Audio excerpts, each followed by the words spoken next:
we have plenty of pens. So we're too short of a quorum. Mark is going to get ready. We're going to start the meeting. Oh, you are ready? Okay. So I'm going to hand it over to Sandy. Just without a quorum, we're unable to vote, but we're going to begin the public session, and hopefully 2 members will arrive so we can vote. And if anyone wants to speak, there are green forms in the back. Just bring them up. Thank you.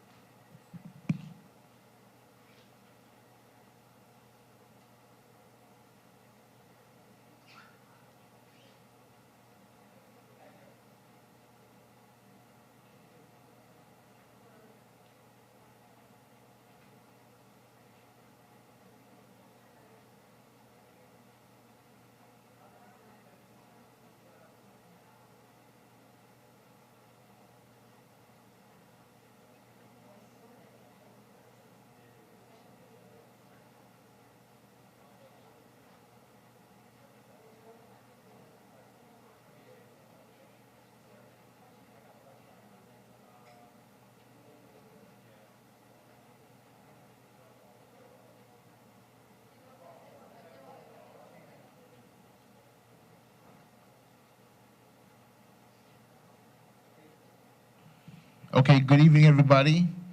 We're going to start with the public session, and hopefully we'll get some board members in. The first to speak, I'd like to invite. I'm rushing, ain't I? Does it show? Okay, please rise for the Pledge of Allegiance.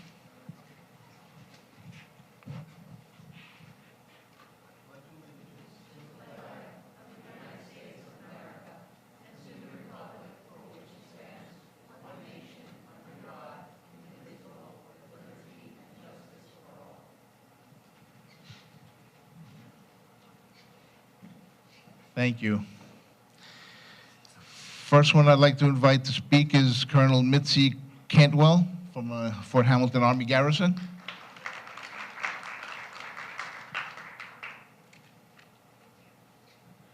Good evening, ladies and gentlemen. First, I just want to say thank you. Thank you very much for everyone's support during the government shutdown. And secondly, thank you very much for your support of the holiday market. We had a really successful weekend last weekend, I guess really just the last couple of days, regardless of the weather. As far as upcoming events, we don't necessarily have events, but I encourage you to monitor our social media. We do have virtual golf now offered on post, kind of by reservation only. But very excited to keep all those golfers in play during the off season. So with that, I wish you all really happy holidays and all the best for 26. Thank you. Next, from Council Member Villas' office, I'd like to invite Christina Botego.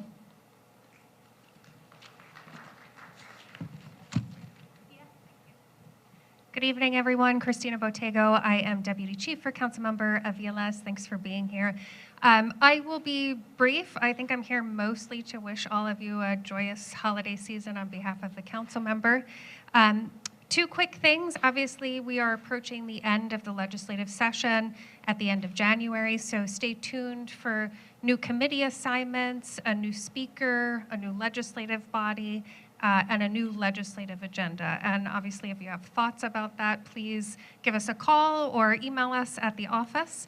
And last but not least, we will also have a new 2026 schedule for mobile office hours, which I know for you folks, it's hard to reach us on 4th Avenue and Sunset Park. So we do mobile office hours both in Dyker Heights and Bensonhurst, and we'll be releasing that schedule in the beginning of January.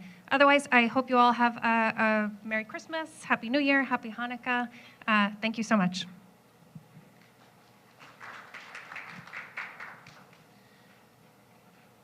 Just been advised that we do have a quorum. Next to speak is Johanna Miller from New York Connects Catholic Charities. Hi, good evening, everyone. Thank you so much for having me. I just want to talk a little bit about the program that I represent. Like you said, my name is Johanna. I'm a social worker with a program called New York Connects. We're a program that's funded through the New York City Department for the Aging, and we provide information and assistance for older adults, their caregivers, and people with disabilities in the Brooklyn area. We are primarily a phone line. I like to call us a 311 that's really focused on older adults. Anyone can access this service. We're open Monday through Friday, 9 to 5. The other nice thing about our program is that you will be connected immediately with a live social worker. There's no phone menu to navigate, so this is really about breaking down barriers for those older adults who might have trouble accessing those services. So if you or anyone you know could benefit from this program, please spread the word. I have some flyers. I don't know if I'm allowed to leave them. And then I also do, just through me, outreach events. So we're primarily that phone line, but I also do outreach events where we can do on-site assistance. So if you have an organization, if you work at an organization that has community members that might benefit, connect with me. My email is on this flyer. I'm happy to go out into your community and do that same services on site. So thank you. Happy holidays to y'all. Thank you. I would like to recognize Basil Kaptanakis from Assembly Member Michael Tanus's office. Welcome. I would also like to recognize Captain DeSaro from the 68th Precinct, Commanding Officer. And Officer Mina Gandor, the Community Affairs 68th Precinct. Welcome.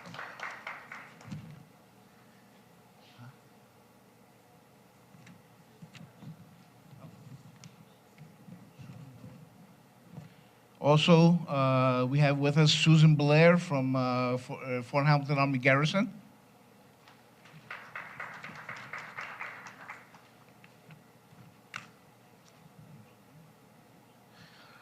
Okay, now we move on to the public hearings. First, huh? Oh, okay, we didn't do that yet. Thank you.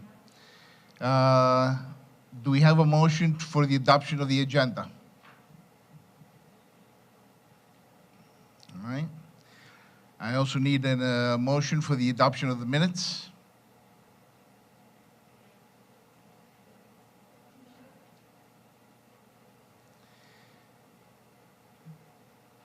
Okay, now we're going to do our public hearings. Oh. I am rushing things tonight, ain't I? Okay, all in favor, please raise your hands. Any opposed?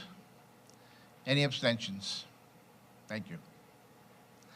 Now the public hearings will start. We have another one?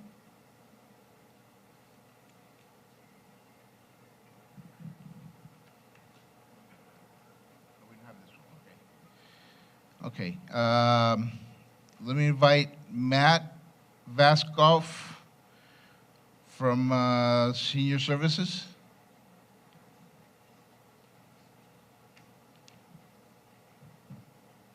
Hi, good evening, everyone. My name is Matt. I'm an outreach coordinator from Catholic Charities, Brooklyn and Queens. I'll be very quick. I see a lot of familiar faces here, but for those who don't know, we provide services for homebound seniors, 60 years of age and older, and the services that we're providing are funded by the New York City Department of the Aging, and the services include case management, home-delivered meals, home care, housekeeping, transportation, and many other services. And if you know anyone who would benefit from those services, or you are interested in those services, I will stay until the end of the community board meeting, so I can talk to you during or after. So, yep, thank you so much.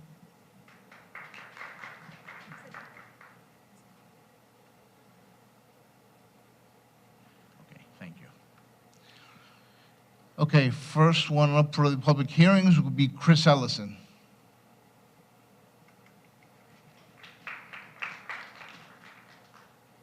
Good evening. So the Police and Public Safety Committee meeting was held on December 11th, 2025. The meeting was a hybrid meeting in person at Community Board 10 office and in Zoom. The meeting was a joint meeting with older adult issues, housing, health, and welfare. We met in quorum, and the agenda was as follows. Review of application for an adult use retail dispensary license for Rodney Crump, 7119 Fifth Avenue, Brooklyn. A representative, next item on the agenda, was a representative from FDNY will attend the meeting to discuss ambulance transport protocol following a 9/11 call. First item, review of application for adult use retail dispensary license at Rodney Crump, 7119 Fifth Avenue. The applicant, Rodney Crump, and an associate, Christopher Cullen, were present on Zoom. Rodney Crump will have 100% ownership of the dispensary. Christopher Cullen, who has a dispensary in the Flatiron District in New York City located on 23rd and 5th Avenue, identified himself as one of the partners. And there will also be another partner who couldn't make it on the call since she was in India. When questioned about the dispensary, Rodney Crump stated that, as of now, he has 100% ownership, but the others will be future owners. There was a discrepancy if they had a lease for the location. Chris Cullen stated that they had a verbal communication for a conditional lease, and Rodney Crump stated that they have a conditional lease that they submitted to the Office of Cannabis Management. Rodney Crump has no previous experience in the cannabis industry. Rodney Crump owns a business, C Drywall Incorporated, located in Mount Vernon, New York. The location, 7119 Fifth Avenue, is currently operating as Bay Ridge RX Specialty Pharmacy. The applicant has a conditional adult use retail dispensary license card, number 2025-000036. Questions arose about another applicant that was submitted to Community Board 10 in November for a micro business, Stay Liddy, located at 445 Bay Ridge Avenue. The distance from 445 Bay Ridge Avenue to 7119 Fifth Avenue is approximately 841 feet. This would violate the Office of Cannabis Management regulatory distance requirement of 1,000 feet between retail establishments and a micro business. The applicant will be using security guards, and the location will be utilizing indoor and outdoor CCTV systems. The hours of operation will be Sunday through Saturday, 8 a.m. to 11 p.m. The applicant was never convicted of a crime, and that location does not have any 3-1 complaints for noise. Motion was made to give a negative opinion to Rodney Crump, card 2025-00026, for the following reasons. 7119 Fifth Avenue, Brooklyn, New York, 11209, is located approximately 841 feet from a proposed micro business, Stay Liddy, located at 445 Bay Ridge Avenue, Brooklyn, New York, 11220. This would violate the 1,000-foot Office of Cannabis rule of proximity to another dispensary or micro business, OCM Regulation 9, NYCRR subsection 119.4, which is meant not to oversaturate areas with cannabis shops. And I attach the maps. 7119 Fifth Avenue is located approximately 490 feet from the property line of Lutheran Elementary School, located at 440 Ovington Avenue, Brooklyn, New York. This may violate cannabis law subsection 72.6, which states, no cannabis retail license shall locate a storefront within a 500 feet of a school grounds, as such term defined in the educational law, or within 200 feet of a house of worship. Though the full-featured legal online cannabis activities located map used by OCM shows it greater than 500 feet. That map uses the center of the address and not the front door or the property line. And I attached the maps again. 7119 Fifth Avenue, Brooklyn, New York, 1129 is located approximately 498 feet from the proposed new high school located at 437, 445 Ovington Avenue, Brooklyn, New York, 11209. Scheduled for construction. 4. There is also a discrepancy on the lease at 7119 Fifth Avenue. Chris Cullen stated that they had verbal communication for a conditional lease, and Rodney Crump stated they have a conditional lease that they have submitted to Office of Cannabis Management in writing. There is a discrepancy on the percentage each partner will have in the dispensary. Rodney Crump will have 100% ownership of the dispensary, yet there are also 2 other partners, one being Christopher Cullen, and the other was not identified, who cannot join the meeting since they were out of the country. The motion passed with 1 recusal. Any questions?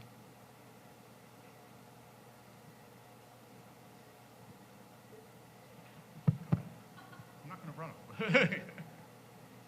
Actually, I think just because of this, I couldn't understand something very clearly. So basically, there's another existing one that already has permission to be there that's too close, and then also the school's within 200 feet, the elementary.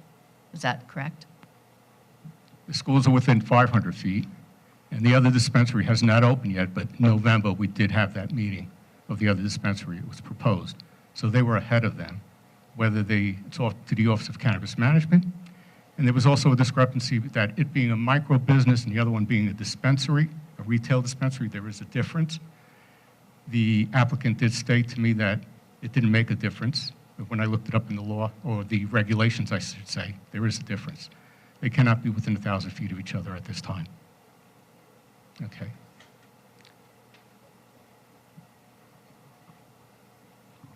Thanks. Thanks. I was present at this meeting as well, and wanted to add something to the discussion. When we bring these applicants in to speak with us about these, dispensary licenses, I think what we're really looking for are people who are willing to be partners with us and good members of the community. These applicants were the exact opposite of that.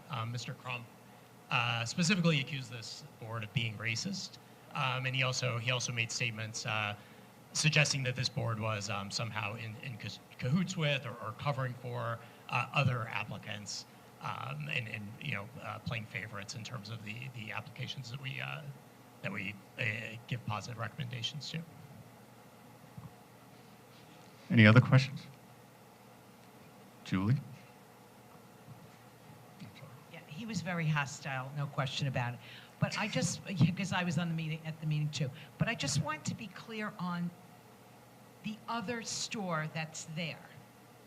They have to move now, the one that's already there, because it's too close to the school, correct?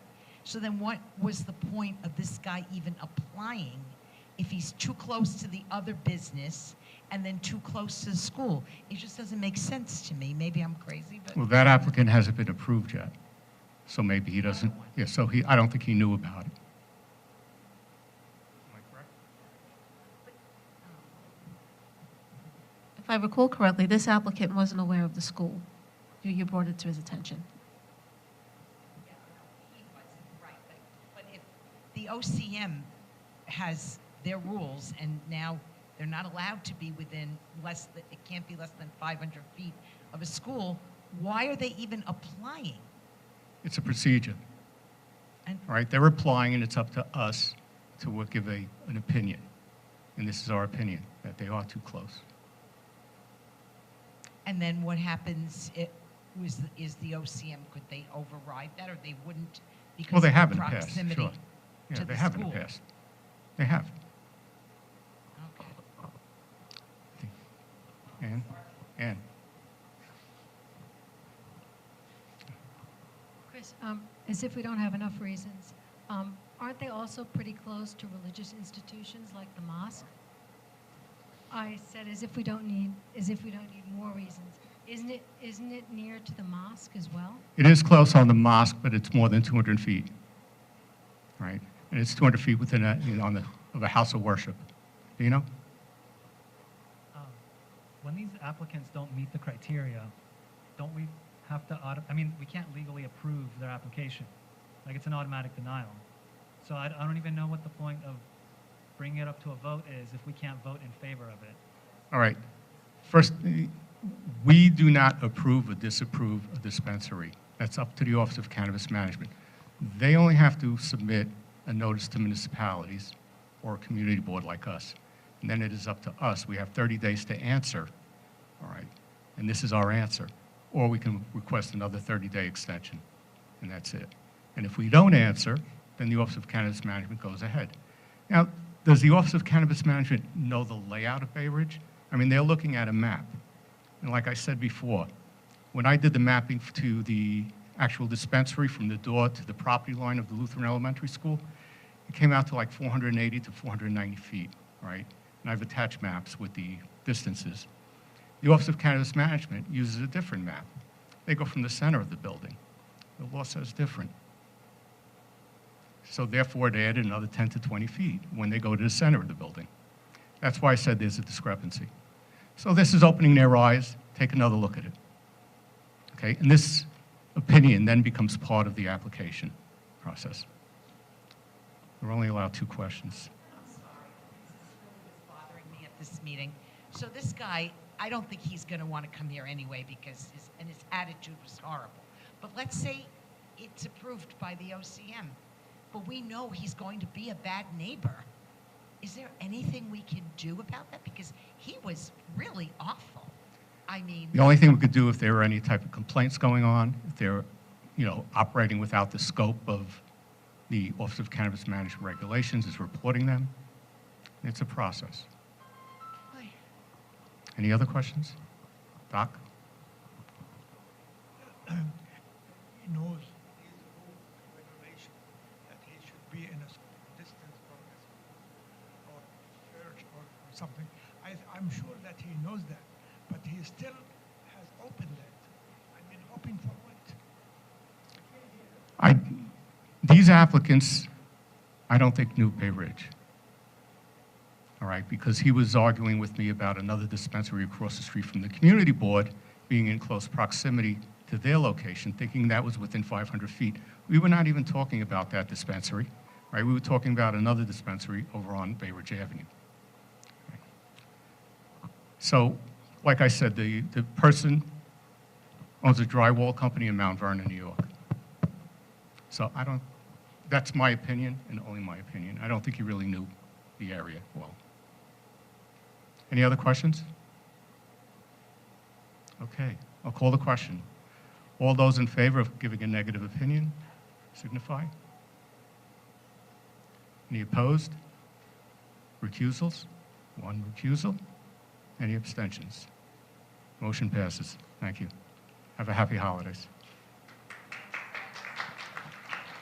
Thank you, Chris.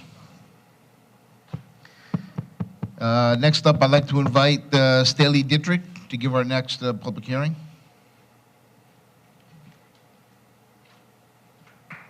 Thank you. I'll be filling in for Jack, who's not able to make it this evening.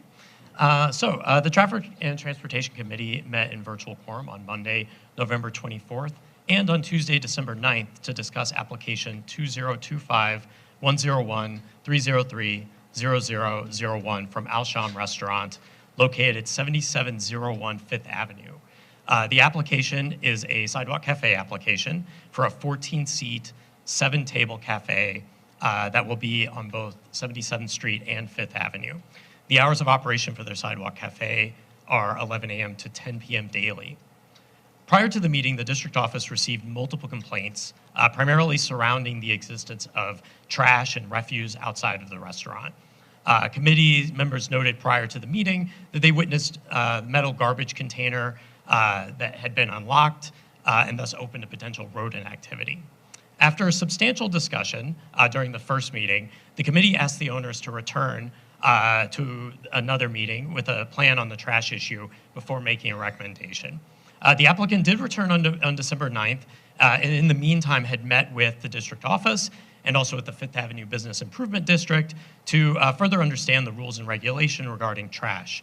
And the district office had noted a positive feedback from that applicant since that meeting. So in the discussion on our second meeting, the committee clarified the following points with the applicant. One, the applicant said they will have waste collection 6 days a week. The applicant said they would be hiring additional workers to service and maintain the outdoor area.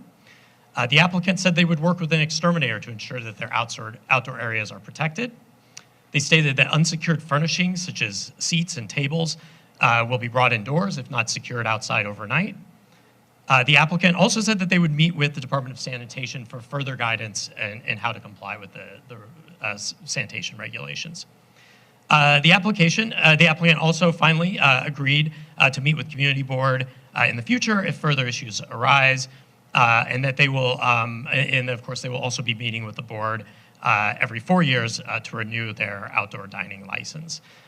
Finally, the applicant noted that they understand that they had not been up to par with community expectations, but that moving forward, this will be, in their words, the cleanest corner in Bay Ridge. And with that, the committee approved the following motion. So I'm going to make a motion to deny application 2025-101-303-0001 for a sidewalk cafe unless the applicant agrees to our standard stipulations. Do I have a second? And does anyone need me to read the standard stipulations? A second? All right, so any discussion about this motion?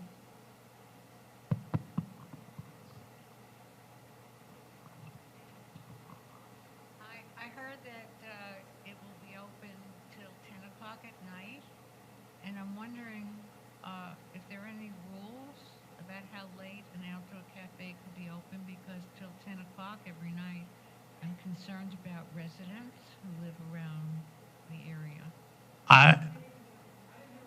The question was, are there rules governing the hours that they're allowed to be open? And I will defer to Josephine on that question. Yes, the rules do permit it. Till 10? Till 10, and I believe, I'll confirm with you, but I believe it is till 10, if not later, on the weekend. My opinion about that is that if you live upstairs, I think 10 o'clock is a little late during the week. People have kids and all kinds of things, just my view. So I don't know if the committee discussed it or not when you met, but that's my concern. We did discuss the hours. I'm sure if you want to make a motion to amend this to ask them to have shorter hours, we could entertain that. Okay, so the hours of operation are Sunday through Saturday, 10 a.m. to midnight.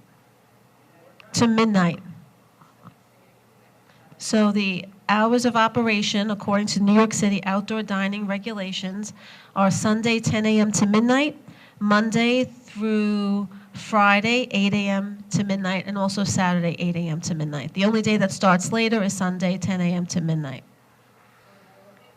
Yes.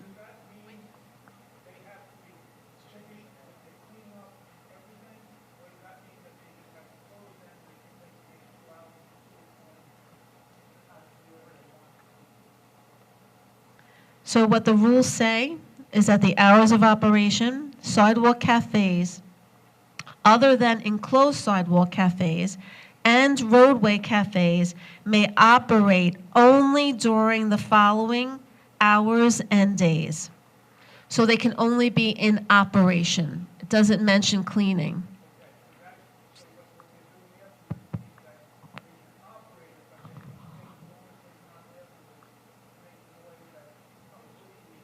Right.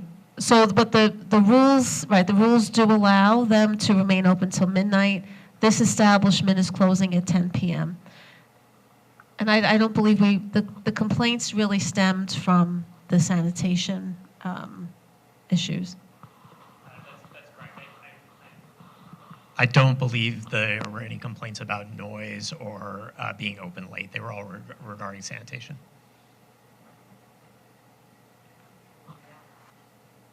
For the live stream. I just want to be honest. I was not able to attend the first meeting about this restaurant. I had something I had to take care of. But when Josephine sent me the notes, I'm going to be honest, because I even said it to the owner, I was horrified. I thought it was like the report for like the month of Bay Ridge, not for one restaurant. And so I was kind of mad that I wasn't able to attend. But I did tell him I was not impressed by that list of violations. But over the course of the meeting, he said, you know, all the changes they had implemented and different things they were doing. Again, I was not impressed by the changes he was doing, because he should have been doing that from the beginning. But the changes that he did implement or started to implement seemed like it would satisfy the neighborhood, which is really important. They need to know that this rodent issue and all these other things are being taken care of. But if I see a list like that, when this restaurant comes again, I'm not going to vote as favorable.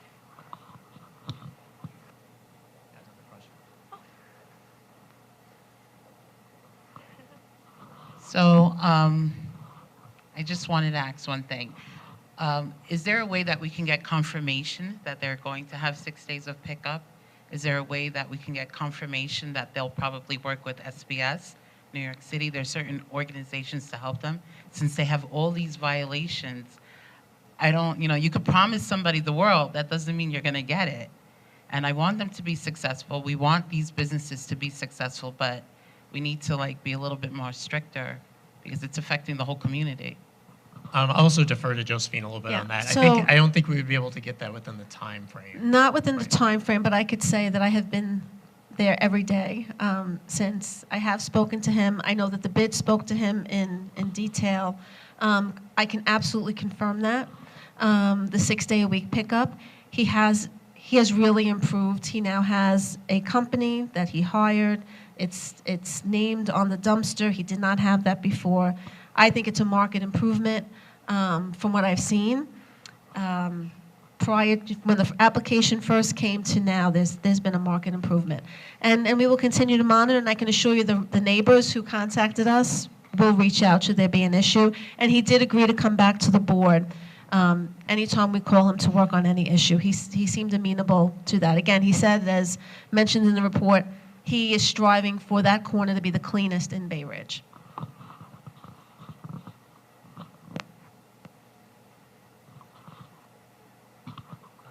Hello? Yeah. I also just want to add, during the meeting, they sent documents in through the chat section that verified trash and recycling pickup, exterminator, and also an upcoming request to have an appointment with sanitation. So they really are taking the, they seem very well intentioned, so yeah.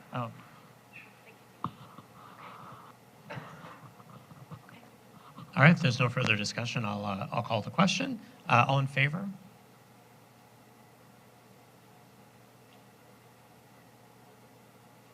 Anyone opposed? Any recusals? Any abstentions? The motion passes. Thank you.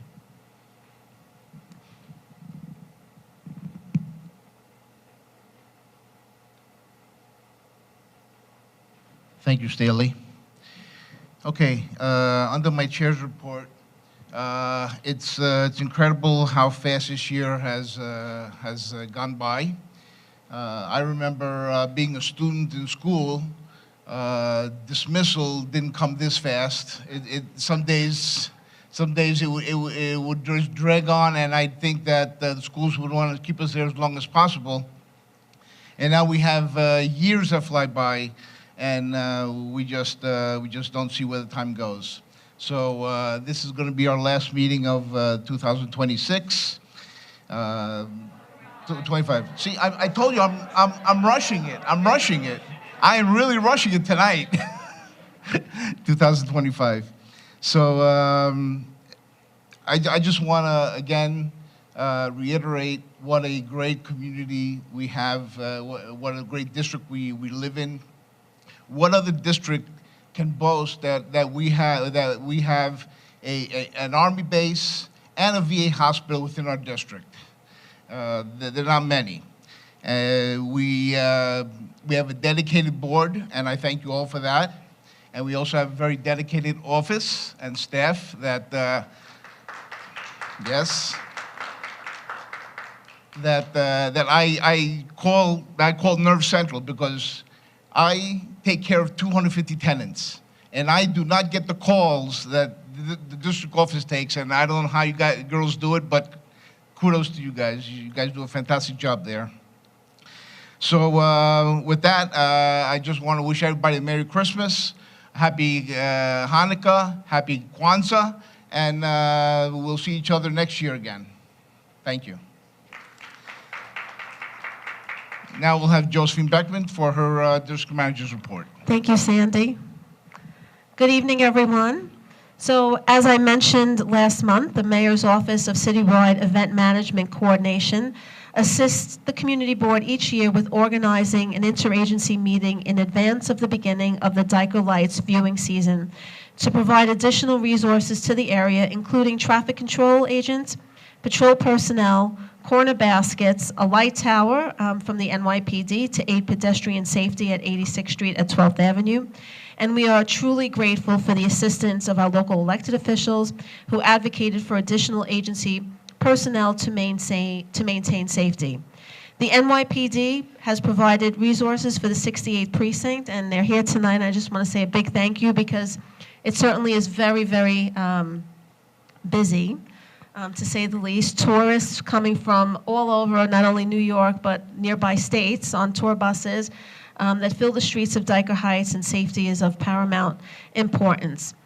So neighbors have called the district office regarding traffic congestion, unlicensed vending, and there has been resource and agency responses to those requests for review and enforcement. I am pleased to share that CB10 partnered with the Bay Ridge Center, Bay Ridge Connects, and local businesses to update the older adult resource and savings guide. The Bay Ridge Age Friendly Project is dedicated to empowering older adults to age in place. It was last produced in 2019 in cooperation with the Bay Ridge Center and the Age Friendly Committee. It was released on November 22nd at the Bay Ridge Center for Older Adults. And our Older Adult Issues Chair, Ruth Greenfield Mazer, was in attendance, as was I, to congratulate all who worked very hard on it. I do have some copies here today. Dorothy is showing it. They're on the table in the back if you'd like to take a look. It's a great booklet that was put together. It was a wonderful team. We had an intern working at the CB10 office, as well as volunteers and staff from the Bay Ridge Center who actually went out to get a whole bunch of savings for the community. So I encourage you all to take a look and to grab a copy before you leave. Following the terrible pedestrian crash on Narrows Avenue last month, State Senator Granardis and Councilman Brannan held an on-site meeting with New York City DOT. I also met with a new student-led group, Voices for Street Safety, which has asked for a number of traffic safety improvements, as did our elected officials, and there's been a number of them pending. Today, New York City DOT notified us that a speed hump was approved for Narrows Avenue from 81st to 82nd Street. New York City DOT also notified the board today that there were 2 city bike stations that were not installed due to operational issues that arise and will need to be relocated. The 2 are, first is at Shore Road and Narrows, and that change was made due to flooding conditions. The location was no longer viable, and an alternate location was selected for the west roadbed on Shore Road at Narrows Avenue. The next at 4th Avenue and 87th Street, due to a building extension at D2, the proposed relocation is the south roadbed at 87th Street east of 4th Avenue. There is currently a all-day no parking regulation at this location. So those were 2 changes that were made I wanted to share with you.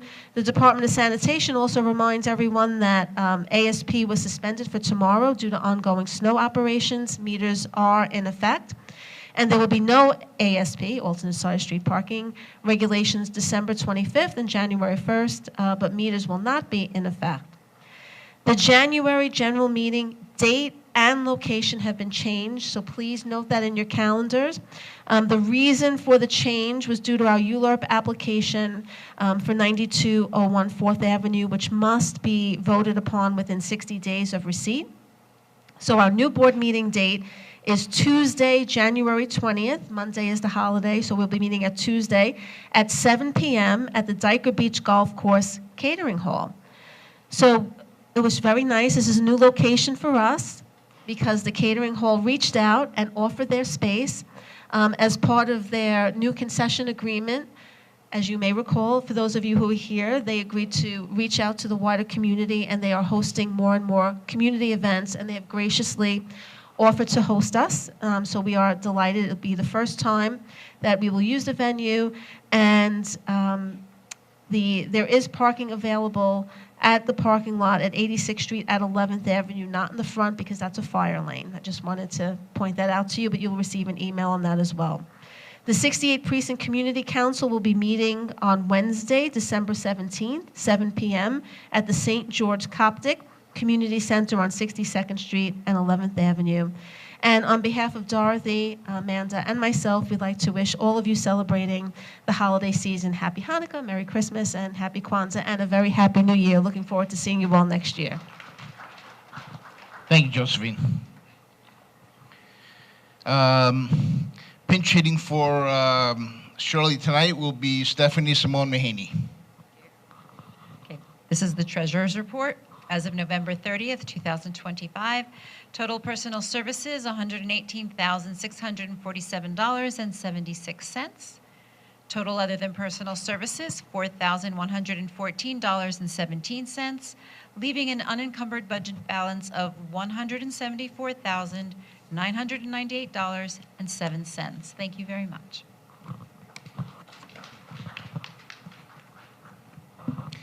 Thank you, Stephanie. Now we're going to start with the committee reports. Welcome back, Staley Dietrich, to give the report for the Traffic Transportation Committee, please.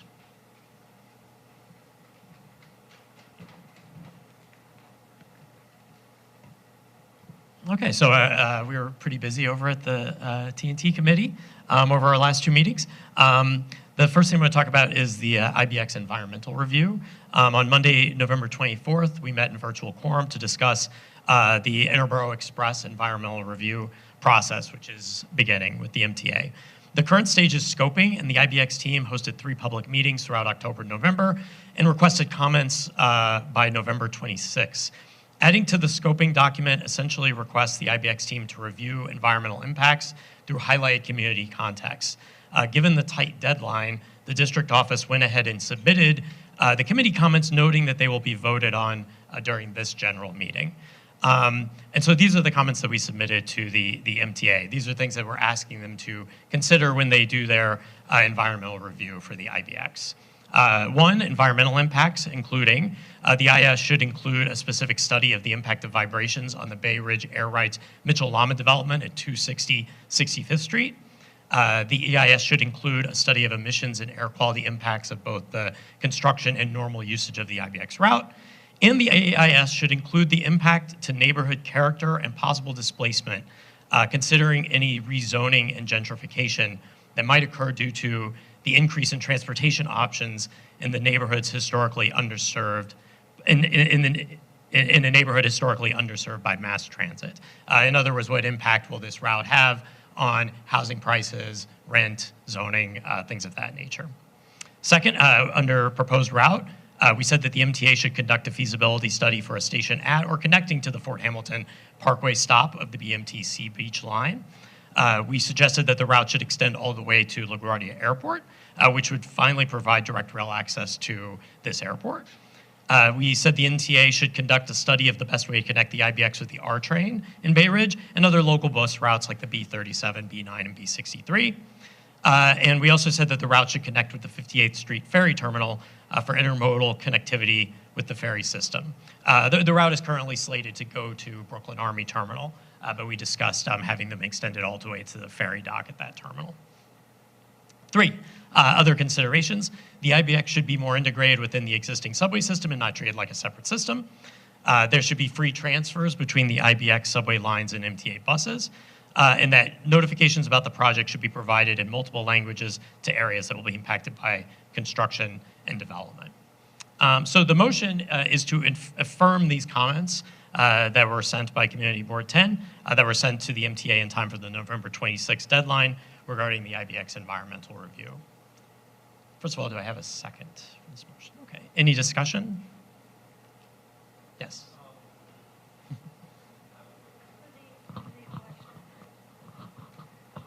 Thank you. On the item of emissions coming from construction and use, will that also include an analysis of the emissions that are reduced from decreased car ridership along the BQE and other routes that the IBX is meant to connect us with? I wouldn't want to speak for the MTA, but I believe that typically the environmental review process looks at all of those sorts of impacts. That's good.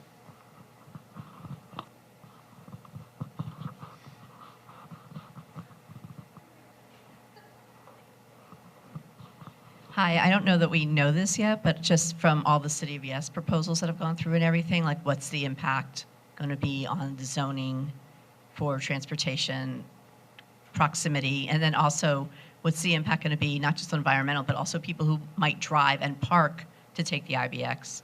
Because I've seen that happen in neighborhoods too.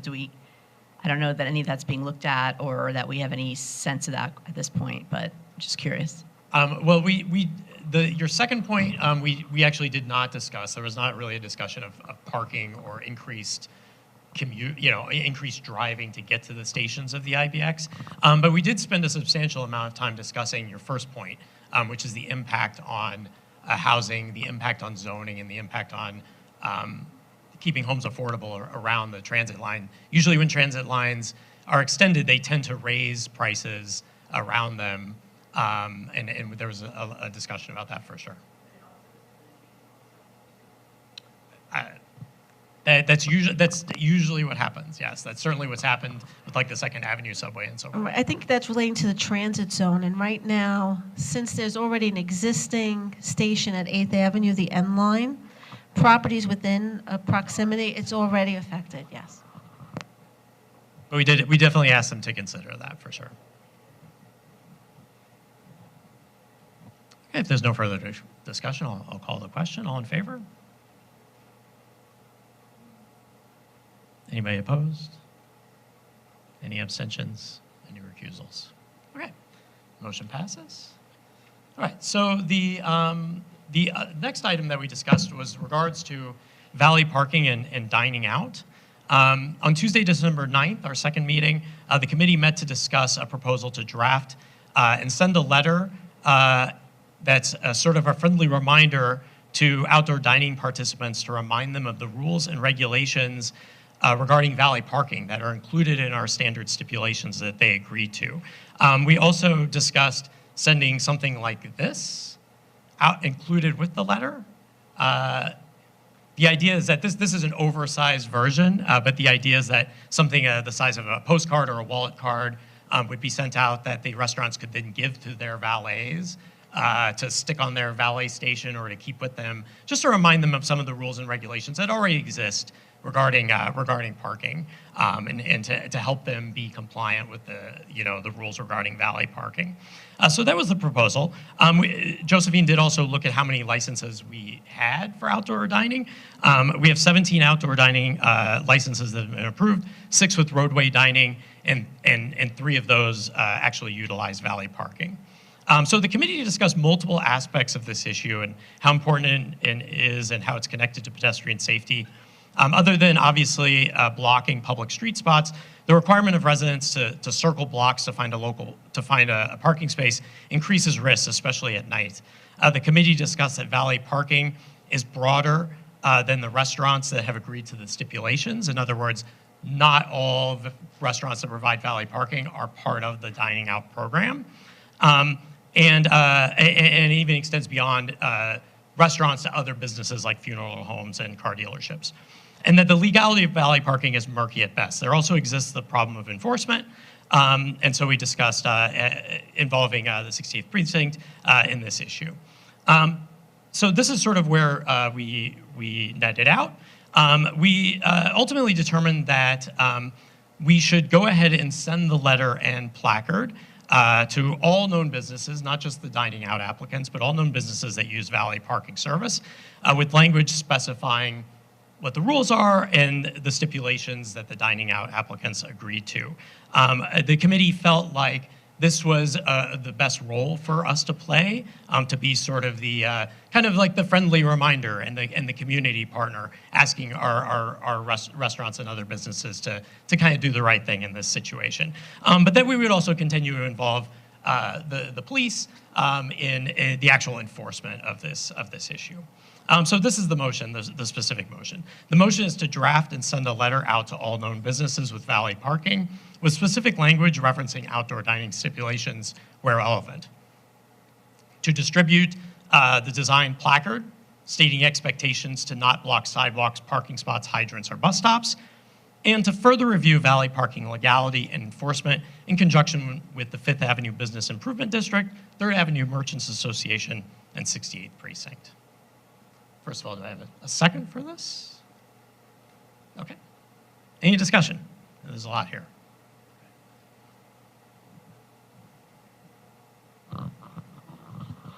Just out of curiosity, are the valet, are they separate companies that the restaurants use, or are they restaurant employees? Generally, they contract a service to provide the valet parking.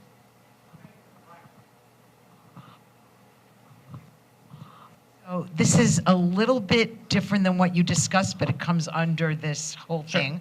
So I live around the corner from Positano, and they are a constant offender, okay? And I don't know why, no offense, Captain, but why the police are not doing something about this. This has been going on for I cannot tell you how long. They put the cones up, they save the spots, they have the outdoor dining, then they have the double parking and the triple parking. It's ridiculous, and it's all the time. This is not, you know, once a week, or this is all the time, except, of course, when they're closed, which is like one day a week. And I would like to know what is going to be done about that. Well, this is, you're saying something that was stated by many people during the meeting that we had on this. And as I said, I think ultimately we felt that the role we could play is as the sort of the advocate, sort of the person nudging them, nudging these restaurants to kind of do the right thing and follow the rules. And then leave enforcement to the police who do the actual enforcement of these things. I leave that to him. But we felt like our role, the best thing we could do is send this letter. That's where we could really play a role in this. So maybe restaurants that want to have valet parking should be discouraged from having roadway dining because they block the whole front of their building, and then their patrons have to triple park to get out of the car. So I think that is something to consider. The other thing is, this reminds me of the whole city. It's probably not just a Bay Ridge, but it's a city issue. We can count on both hands probably the number of reasons that we have lost more and more parking spots in Bay Ridge. And I know that it's planned for us to lose more parking spots for daylighting. Valet parking is very important for business. Parking is very important for business. Parking is very important for quality of life. And, you know, Bay Ridge always had better parking than no park slope. Remember, they used to call it no park slope? I think we're becoming, you know, no park Bay Ridge. And, you know, it's something that concerns me as someone who lives here and drives around the neighborhood to do errands. It's impossible to do, yeah, okay. I mean, and just to address, I think, mean, to address what... I'm not at the point in my life that I'm ready to ride a bicycle and I'm not getting an e-bike, okay? So I think that's an unfair comment and an unfair expectation of people beyond a certain age. I'm sorry, just say, what do you mean by the last thing that you're saying? Which comment? I'm not going to ride a bicycle at my age. I mean, it would be very nice if I was 25, and I did for a lot of years. But I'm not getting a bicycle now. Maybe a tricycle. Well, I mean, this is...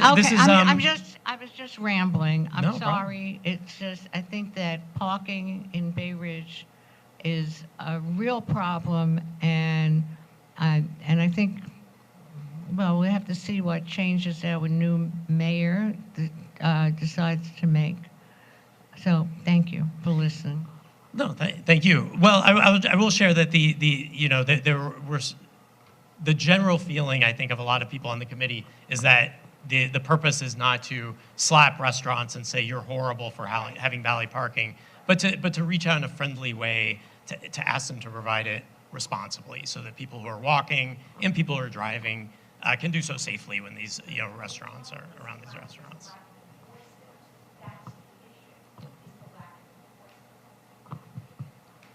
I'll just echo the lack of parking because our block alone has lost like 1, 2, from loading docks and city bikes and Bay Ridge Manor, which is on my block, we've lost like, we've lost 1, 2, 3, 4, 5, 6, 7, 8, like 10 parking spots within like a block and a half, or within a block in the last year. So it's a lot, and we have big buildings. You know, everyone thinks Bay Ridge is filled with single-family homes, and it's not. We live in a huge rent-stabilized building, so, and we're like one of 3 of them on the block. So, but my thing that I was going to actually mention, I'm sorry, because I was listening to all you. I didn't consider it rambling because I feel everything you were saying. But what I was going to mention was like if we could also stress the safety issues, because specifically speaking about living on a side street. The valet parking makes it that like ambulances and fire, nothing can get through because cars are basically triple parked and they're not parked well. Like, so you have like parked cars and then double parking. So you basically have no room for anything to get through, and it's a safety issue as well as just a good neighbor issue. Yeah, I think that's what we intend to emphasize in this letter, is that it's about the safety of everybody, not about punishing businesses. Oh, sure. Why don't I pass it around? Oh, I'll read it. How about that? So again, this is oversized. The idea is this is like kind of like a wallet card or postcard size.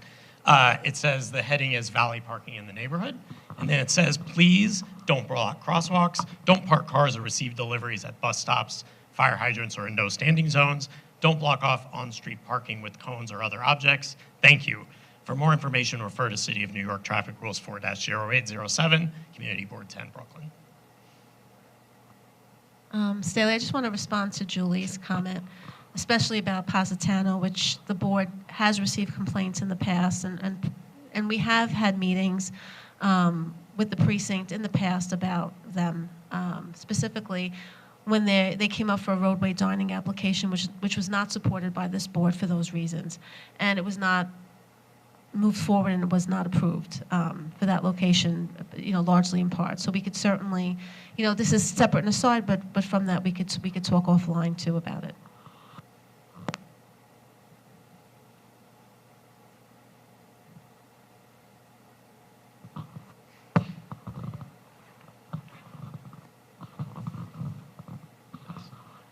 Can you hear me? Okay. So that sounded really aggressive. Like, please don't do this. Like,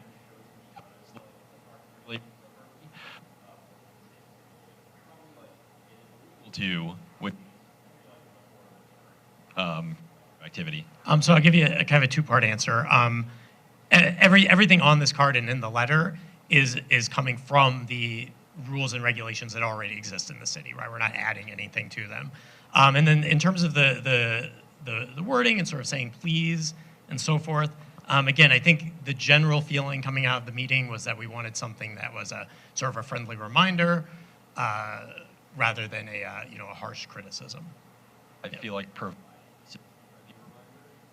so I'm in favor of that stronger language, but my 2 cents.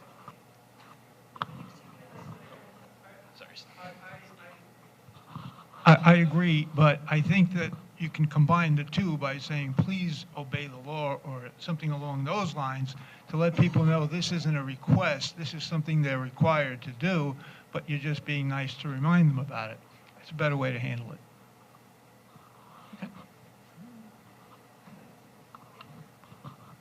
Maybe just slightly adjacent to this topic is, I think there's no way to get people to move out of this neighborhood faster than to have these double parked cars blocking the street with no flashers on and nobody's coming out and everybody's honking.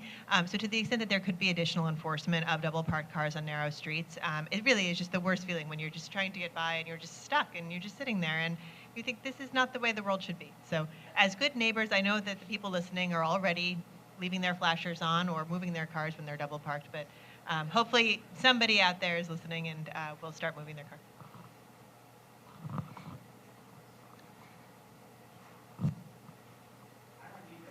You do. You need a video.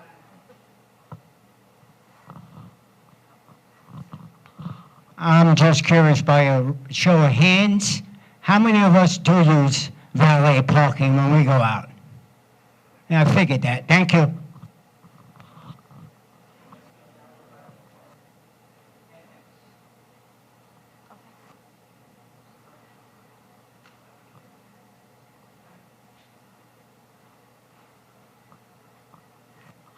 I know this is a difficult topic because we need our restaurants. We need people to come in and support them. But at the same time, I've had friends call and say, oh, I just called this restaurant. They can accommodate us. They have valet parking. I'm like, oh. And then when we have these meetings and the people who live near these restaurants come in, I've said it at the meeting, these are some of the hardest meetings to sit through because they come in and each one will actually have a different story, heartbreaking. They're driving home, they know it's Friday, they're gonna be in trouble, they can't move their car, they're worried about the 16 or, well, I guess 17 or 18-year-old who now somebody just handed them their keys, who's gonna be driving and they don't know where these cars are gonna wind up. It's tough because we wanna support the businesses, but then when you have a business knowing they're doing something wrong, and they will tell the person who calls, yes, we have valet parking, like as if they have a big lot around the corner. It's tough because you can see both sides, but breaking the law is breaking the law. So.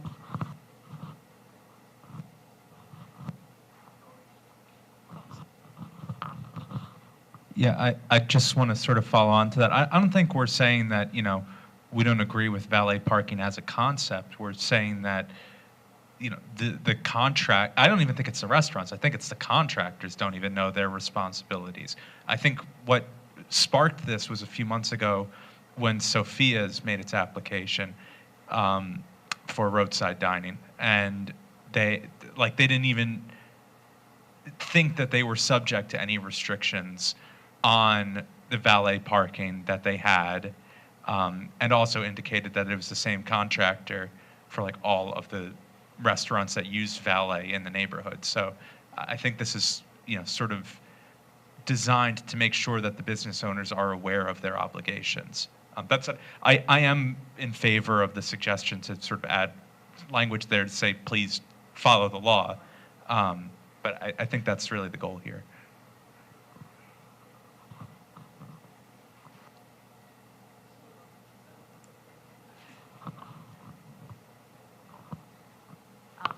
Since it's the same contractor for the most part, can we also like suggest that they put placards or something on the cars? Because I don't think all of them do that.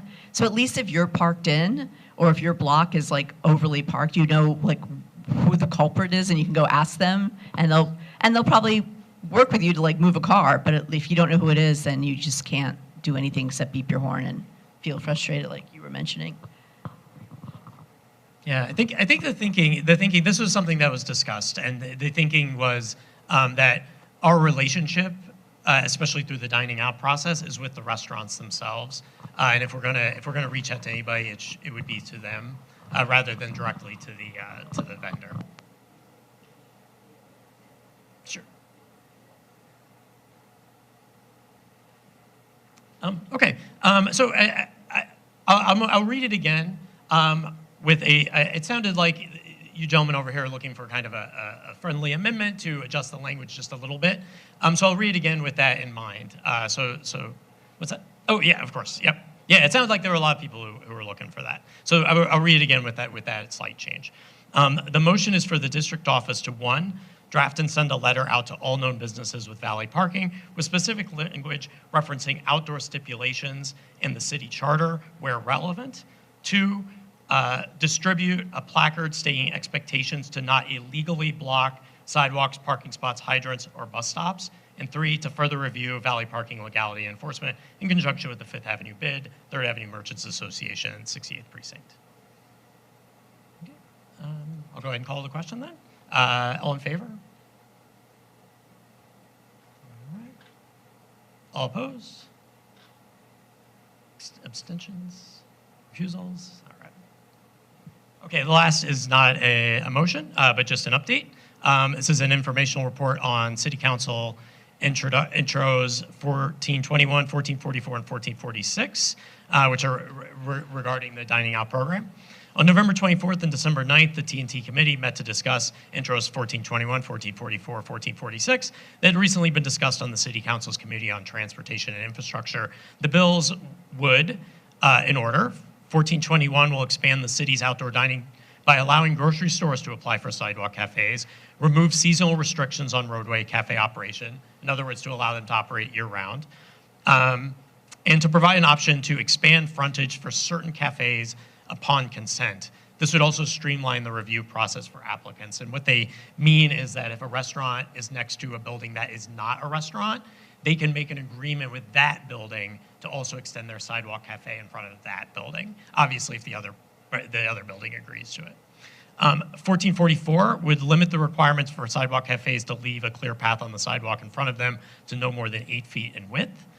1446 requires the DOT to issue and receive applications online and in a physical location accessible to the public. This would also allow applicants to save partially filled out online applications in order to complete the applications at a later date. I'll also note on 1444 about the sidewalk width. That actually does not apply to any of the sidewalks in our district, to my knowledge, right? So it's sort of a moot point for us. It's for areas of the city that have much narrower sidewalks.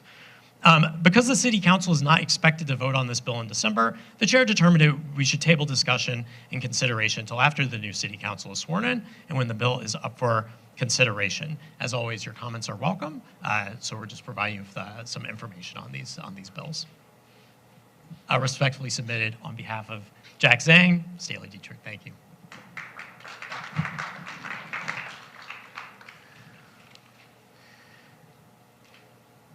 Thank you, Staley. Next up is going to be the Zoning and Land Use Committee. Please welcome Stephanie Simone Mahaney. Thank you. Okay. Okay, the Zoning and Land Use Committee, is this okay? Can you hear? Because it sounded fuzzy before for me. Okay, I do. Thank you. Okay, that's better. All right, the Zoning and Land Use Committee met in virtual quorum only on December 8th at 7 p.m. for a hybrid meeting held at the district office and via Zoom. 2 items were on the agenda. The first was a presentation on a proposed rezoning and development of 9201 4th Avenue. The second was a review of the zoning application portal with a focus on how to access applicant filings and public documents. Okay, this is a rezoning. This is the beginning of the ULURP, which is the Uniform Land Use Review Procedure. And so that there's no ambiguity, when an applicant comes to the community board for a rezoning, they come with a proposal for a new building. I think that was, I confused you all last time with the last ULURP. So the applicant team consisted of Land Use Counsel Richard Lobel, the applicant Tim Ziss, the project architect, and an environmental traffic consultant. The team explained that the proposal seeks to rezone the property from a C8-2, which is an auto-oriented commercial industrial district that does not permit residential use, to a C4-4D, which is the commercial equivalent of an R8A, together with a mapped mandatory inclusionary housing area. The site is approximately 18,000 square feet and is currently occupied by an existing vacant 7-story commercial building of roughly 79,000 square feet, including 2 subcellar parking levels that historically accommodated more than 200 vehicles. This is the site of the former Pizzeria Uno, just for context, okay? All right. Under the proposed zoning, the applicant proposes an 11-story residential building plus cellar, reaching approximately 130 feet in height with a total floor area of 129,000 square feet. Of this, approximately 110,000 square feet would be residential and 18,000 square feet would be commercial. The base height would rise to 86 feet before setbacks along each street frontage. The environmental review, the reasonable worst-case scenario, assumes that the maximum envelope permitted under the C4-4D would be up to 145 feet, which could accommodate approximately 13 to 14 stories. In other words, they are not proposing a 13-story building, but if the rezoning occurs, you can put a building that goes up to 13 to 14 stories and maximum height of 145 feet. The residential proposal includes 97 units with a mix of 19 one-bedrooms, 62 two-bedrooms, and 16 three-bedrooms with no studios. The applicant emphasized that the design prioritizes family-sized apartments averaging around 1,000 square feet or more. Under the MIH option 1, the project would provide 24 permanently affordable units with bedroom mixes that mirror the market rate distribution. The ground floor and mezzanine are being designed to accommodate a supermarket, but could be subdivided for other retail or service uses depending on market conditions. Although the proposed rezoning would not require parking, the applicant proposes 52 resident parking spaces and may operate the subcellar area as an attended garage, in other words, a garage with an attendant, with a capacity similar to its historic operation, which was approximately 200 cars, if demand warrants. The garage and loading access would be located on 5th Avenue with no entrance on 92nd Street. Okay. This is the additional comments from the applicant team. The applicant described the existing building as obsolete and structurally inefficient, arguing that the site, fronting 3 streets, including 2 wide streets near transit, is an appropriate location to accommodate needed housing. They stated that city planning explicitly requested this particular zoning, the C44D district, rather than the R8A with a commercial overlay. This is to provide greater long-term commercial flexibility. The architect highlighted the classical pre-war inspired design, the inclusion of a rear courtyard for light and air, and the use of high-quality precast materials. The project would be all electric with heat pumps. And he also spoke possibly about geothermal systems which would be under evaluation. The applicant explained that while the building is designed to meet the technical requirements of a full-service supermarket, including a 20-foot ground floor height and internal loading area, the ground floor could easily accommodate other retail uses if conditions change. The applicant emphasized that the existing subcellar structure historically managed high parking volumes and that modern technology, including automated retrieval systems, would improve circulation. They stated that retaining the subcellar tub reduces construction impacts and allows parking to occur entirely below grade. The environmental consultant explained that a full transportation study under seeker was not required because the new residential building is expected to generate fewer peak hour car trips than the old office building with its large garage. They also noted that being close to public transit further reduces expected traffic impacts. The applicant anticipates an 18-month construction period. Because the existing basement structure remains, no major excavation or shoring is expected, which they stated would reduce noise, street closures, and disruptions. Concrete trucks would enter the building for internal pumping. The applicant affirmed that they would comply with MIH and expressed a commitment to marketing affordable units aggressively within the community, acknowledging that legal limits on community preference have been reduced by court rulings. Okay, these are the committee concerns so far. Committee members expressed significant concern about existing congestion at 4th Avenue, 92nd Street, and 5th Avenue, particularly during morning and afternoon peaks when bridge traffic, school buses, and firehouse operations coincide. Additionally, whenever there's a lane closure on the bridge, everything comes to a standstill. Members questioned how additional residential, retail, and garage activity would affect an intersection already prone to gridlock, especially during weather-related bridge closures. Just to remind you, on 5th Avenue, across the street, there's a firehouse. Okay. Regarding the supermarket, several committee members highlighted that 92nd Street is narrow, heavily utilized by bus routes and school operations, and functions as a fire route. They questioned whether supermarket use, particularly deliveries, customer pickups, and potential double parking, would exacerbate dangerous conditions. While the applicant proposes 11 stories, committee members noted that the zoning envelope permits up to 145 feet, which could allow a taller structure either now or under future ownership.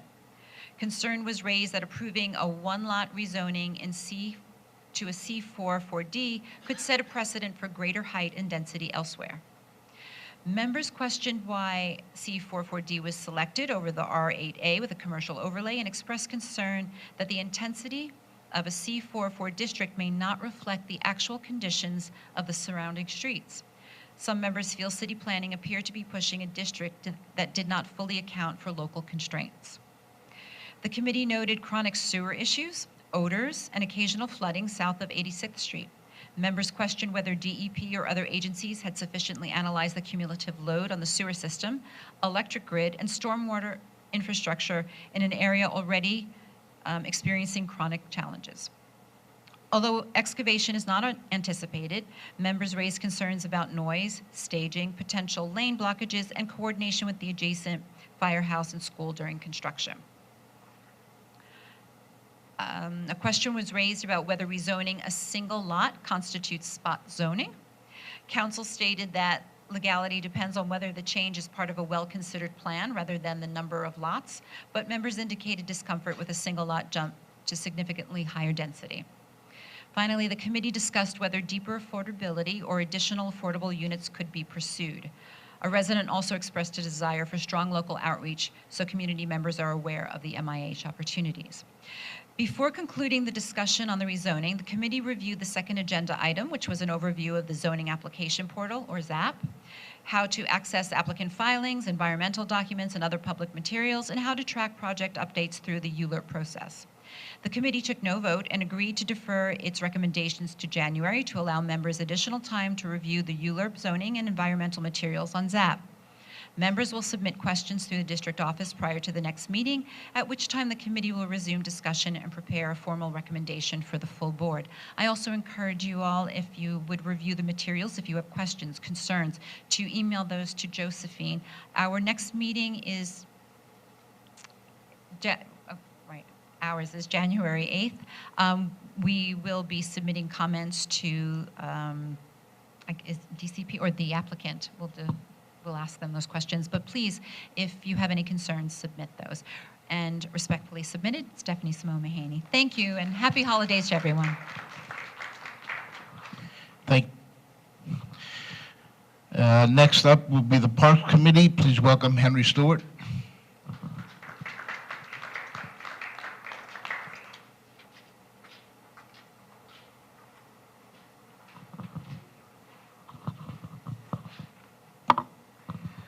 Not anymore. The Parks Department had a scoping session the other day on Zoom. They're planning to renovate Dan Ross Playground on 7th Avenue between 81st and 82nd Streets. Councilmember Brannan has provided $4 million in funding to do this. And so a bunch of members of the public came out to talk about what they would like to see there. Some of the major points, there were privacy concerns from people who live next door to the playground. They wanted a tall fence to prevent balls from going onto their property and to prevent kids from looking in their windows. They also complained about a crabapple tree in the park whose fruit gets thrown at their homes, and about Belgian blocks in the tree pits, which are dug up and also thrown. They don't want a water feature because many of the neighboring blocks have drainage issues, including flooded basements during storms. Everyone advocated for equipment for children of all abilities and needs, perhaps by utilizing the back fence for panels. They want more swings. Everybody always wants more swings, but there's not really enough space. They also want a bathroom, which is also not possible. People said that they like the seating area, but conceded that maybe it doesn't have to take up so much space.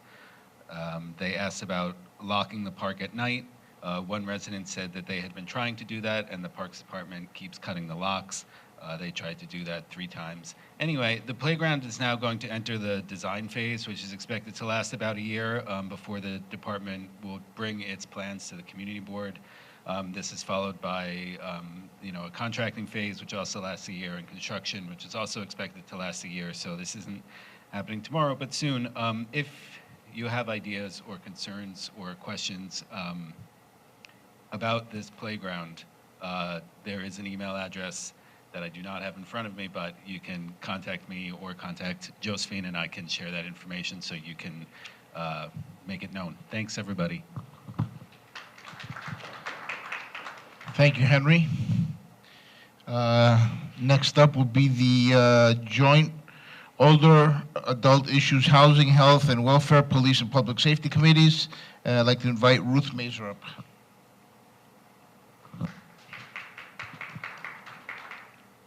Hi, everyone.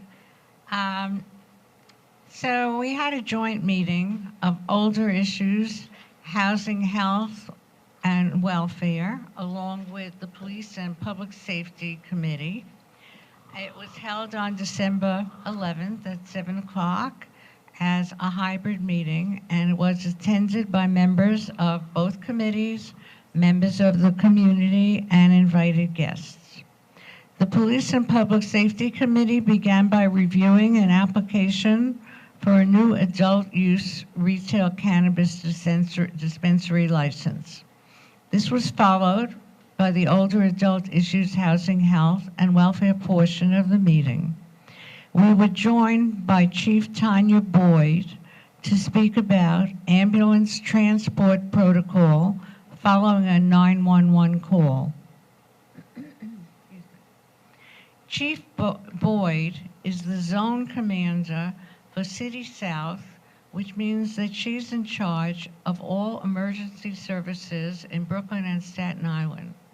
She informed us that FDNY ambulances respond to close to 1.4 million calls per year. In March 2025, there was a new amendment to the FDNY Operating Guide 115-08, and it required that all ambulances take patients to the closest hospital regardless of individual requests for medical continuity or other reasons. The rationale behind this change was to be able to get the ambulances back into service for the next emergency as quickly as possible. There were concerns voiced by residents and others who wanted to be taken to the VA or other hospitals where they received their medical care. Coincidentally, Chief Boyd informed us that just this week, the week of the meeting, last week, a new amendment was made to Operating Code 11508, giving patients choice within a 20-minute radius of their closest hospital, but this requires authorization. In other words, the rules got much stricter about taking patients to their local the closest hospital to them. That was in March. And then last week, they changed it and they said, okay, instead of the closest, if you want a choice, you can go within 20 minutes of that closest hospital. She gave the example of Kings County Hospital and Downstate Hospital virtually being across the street from each other. So the choice is really for a close-by place. So in the past, veterans had to ask permission to be taken to a VA hospital, as it is not within the 911 system, but is considered a special receiving hospital. It is advised that they still call to online medical control or to a supervisor for permission to go to a VA hospital. We are very fortunate in Bay Ridge, in the Bay Ridge area, as in addition to the 911 system, we also have Bravo, a volunteer ambulance service. They do not have 911 guidelines and can take patients to hospitals of their choice, depending on availability. We also learned that ambulance services are very expensive, and some hospitals are scaling back on ambulance services. Should we have any other questions for Chief Boyd, she can be reached at tanya.boyd@fdny.nyc.gov. We thanked Chief Boyd for joining us, and the meeting was brought to a close. Respectfully submitted. Thank you. Happy holiday. Thank you, Ruth. Okay, we are at old business now. Do we have any old business?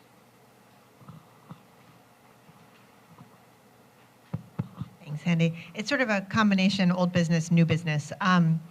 The subways seem to have been getting better, and so again, I've noticed at the Bay Ridge Avenue station, the 59th Street station, and the 80th safety concerns and sanitation concerns.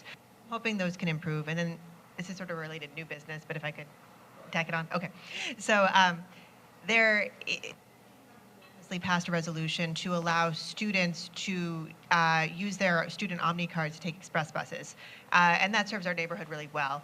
Apparently it's with the state now, and I was hoping that maybe if nothing gets done about it in the next month or two, maybe it could be referred to committee for a resolution, since we have so many students, middle school students, high school students, who want to take the express buses to go to the city. It costs about $280 a month, which is a hardship for a lot of families, people commuting to parochial schools, Stuyvesant, wherever. So it would be great if we could have that as an opportunity for safety and just convenience. Thank you. Anybody else for old business? Okay, yes.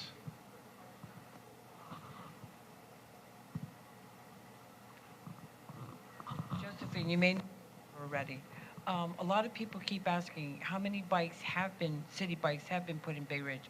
Was it that original number, or is it less, or if there's some number I can give back to people?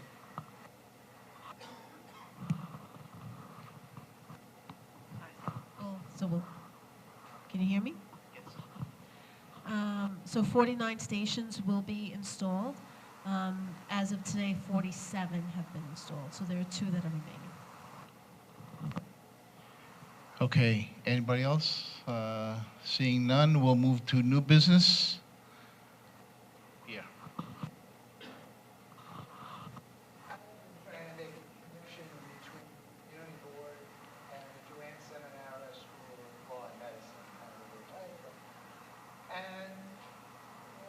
So what we're going to do is members of the community board go and talk to the students.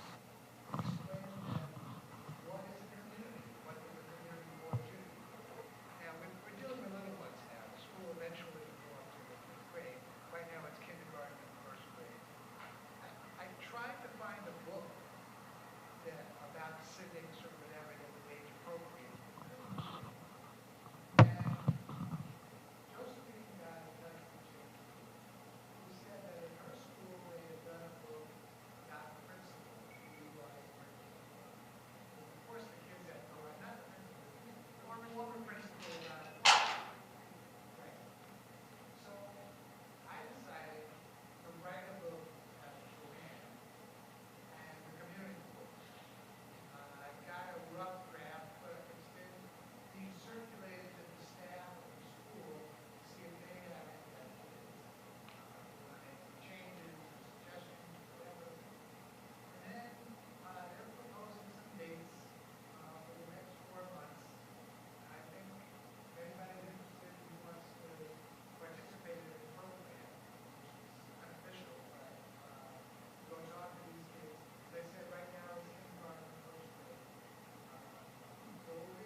Thank you, Pierre. Very nice. Anything else? Anybody else under new business? Do I hear a motion? Okay, motion made to adjourn and seconded. I want to thank everybody very much for their dedication to the community board. Happy holidays, and we'll see each other next year again.